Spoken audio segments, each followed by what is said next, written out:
5 আগস্টের দিন দেখা গিয়েছে কারা খানকা লবি আর কারা রাজপথে থেকেছে।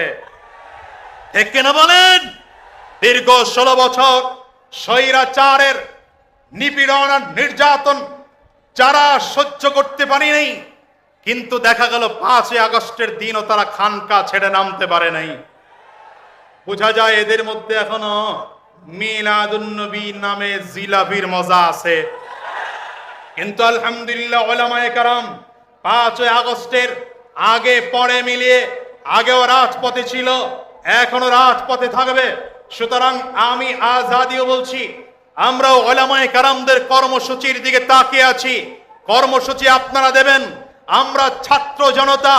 এখন আর ছাত্র জনতা শুধু মাদ্রাসার নয়, এখন স্কুলের ছাত্র ভাইয়েরা আমাদের সাথে, কলেজের ছাত্র ভাইয়েরা আমাদের সাথে, ইউনিভার্সিটির ছাত্র ভাইয়েরা আমাদের সাথে,